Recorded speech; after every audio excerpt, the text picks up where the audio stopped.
os exércitos do Emirado de Córdoba destruíram os asturianos. Agora, com Alfonso II liderando o reino cristão, Hisham tentaria novamente arrasar as terras do norte. Após a surra que os muçulmanos deram nos cristãos, Hisham se sentiu seguro em suas terras. E vendo que podia entrar em Astúrias quando quisesse, preparou uma nova campanha de punição contra o reino de Astúrias. Portanto, no ano 792, enviou um exército de Córdoba para o norte. Em vez de entrar pelo meio da Cordilheira Cantábrica, entraria por uma das bordas desta. Por qual? Pois desta vez pelo leste. Chegou ao Vale do Ebro, e de lá devastou as terras de Álava. Lembram-se que no vídeo anterior eu disse que eram campanhas de conquista? Pois bem, esta também era, mas deixem-me esclarecer. Essas campanhas não buscam tomar posse das cidades e tê-las sob controle direto do Emir de Córdoba, certo? Essas campanhas buscam devastar todo o reino de Astúrias, destruir igrejas, queimar vilas e aldeias, arrasar campos, sacrificar o gado e matar todo cristão que apareça. E por que esse inferno na terra? Porque a intenção do Emir era que os cristãos se sentissem totalmente indefesos e inseguros em seu reino. De forma que entendessem que o melhor era jurar vassalagem aos muçulmanos, em vez de conquistar suas terras, ele conquistaria suas mentes. Uma decisão sábia? Após incendiar Álava e banhar seus campos de sangue, o exército retornou a Córdoba sem baixas. Alfonso assistiu impotente a esta campanha, mas é que ele não podia reagir. Seu exército não podia enfrentar os muçulmanos em campo aberto por enquanto. E após esta expedição bem-sucedida, o general andaluz Abd al-Malik recebeu uma nova missão. Ele tomaria Gerona e eliminaria a incipiente marca hispânica que Carlomagno estava criando no lado sul dos Pirineus. Malik reuniu um exército impressionante, dezenas de milhares de guerreiros, um grande contingente de cavalaria, grande quantidade de máquinas de guerra como catapultas, arietes, escadas ou torres de cerco. Tudo se reuniu em Córdoba e, dada a sinal, o exército partiu em direção ao nordeste. Poderia parecer que são muitas tropas para tomar uma simples cidade como Gerona, e de fato são. Mas é que Malik tinha uma missão adicional: penetrar em território franco após desmantelar a marca hispânica. O exército mouro chegou a Gerona e a arrasou até os alicerces. Destruíram as muralhas com suas máquinas de cerco e as tropas muçulmanas penetraram pelas diversas brechas e arrasaram tudo. Queimaram o que puderam e roubaram todos os tesouros com os quais podiam carregar. Uma vez tomada a cidade, os muçulmanos rumaram para o território franco. E enquanto eles estão nesta campanha, nós ficaremos na península. Hisham decidiu que era hora de lançar outra campanha contra os asturianos. Ele usaria a tática que havia empregado antes contra Bermudo. Uma pinça entraria novamente pelo leste, e em vez de pelo oeste do reino, iria diretamente para o norte. Pois ele não se contentaria em devastar Álava, Cantábria e Galícia, não. Desta vez, ele iria para a capital, Oviedo. Quando o exército de Malik retornou, vitorioso e com milhares de escravos francos, Hisham lançou a campanha no ano 794. Malik dirigiu-se para o norte, enquanto o outro exército, sob o comando de Abd al-Karim, seu irmão, iria para o nordeste.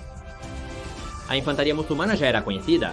A rota de sobra pelo leste não terá nada diferente das expedições anteriores. Então vamos nos concentrar no exército de Malik.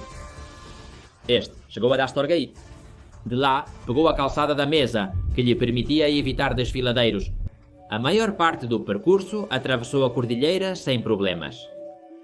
E seu exército se espalhou pelos arredores de Oviedo, enquanto a força principal sitiava a cidade. E onde estavam as necessárias hostes de Alfonso, que se supunha ser o salvador do reino por ter o sangue de Dom Pelaio, pois estavam escondidas. Não podiam enfrentar os mouros em campo aberto, por isso tinham que se contentar em ficar à espreita da força inimiga. Mas também não muito perto, pois os muçulmanos tinham uma poderosa força de cavalaria. Os muçulmanos finalmente abriram uma brecha nas defesas e entraram em massa na cidade. Sua missão era arrasar a capital asturiana. Novamente mostrar aos cristãos que não havia lugar seguro para eles na península se não estivessem submetidos ao Islã. Finalmente, Malik decidiu que não havia mais nada para incendiar, e após saquear Oviedo e os arredores, reuniu o exército e iniciaram a volta para casa.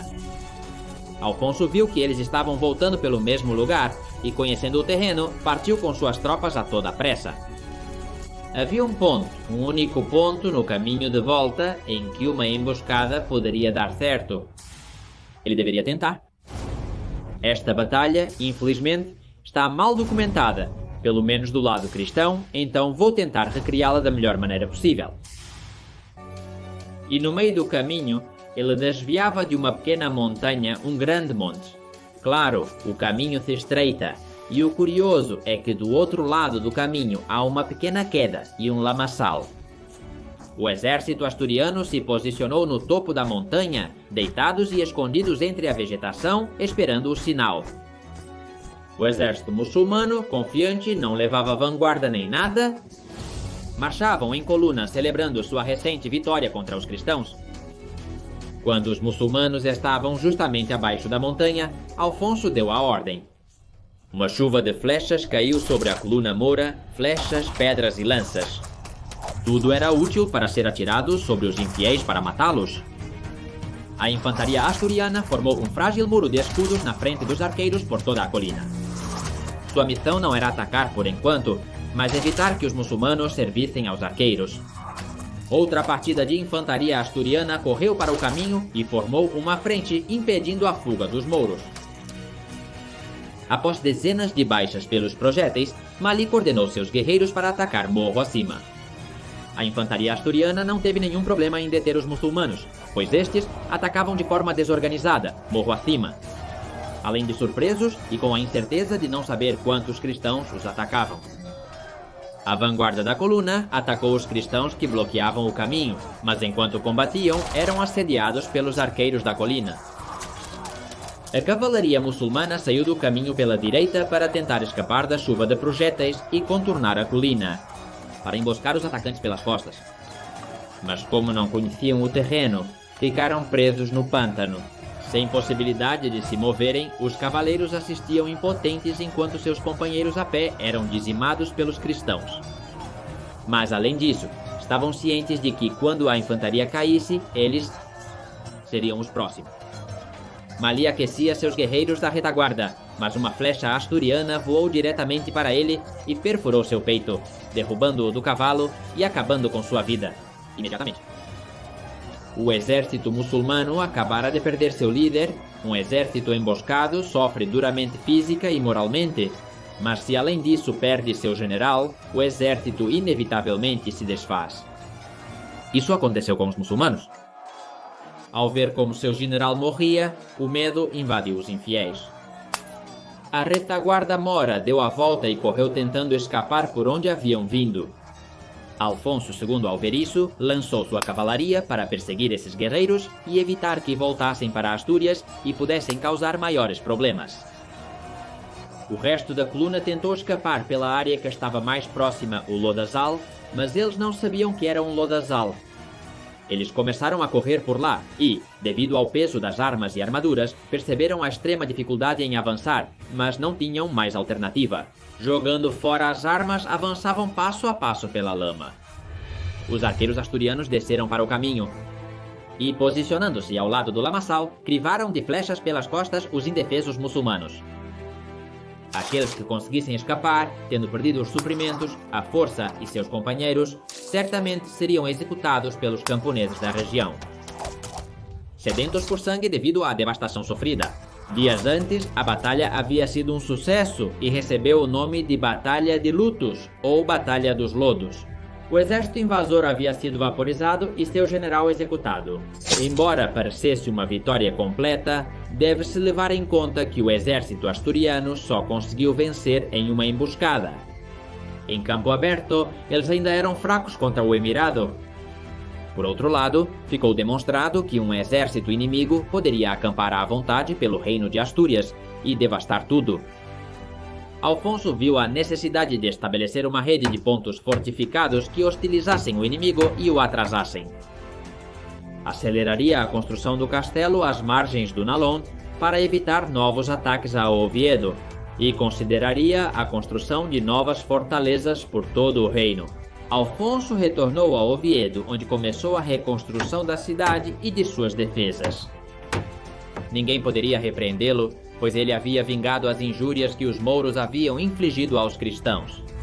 Guicham ficou furioso com a notícia e aprendeu com a derrota.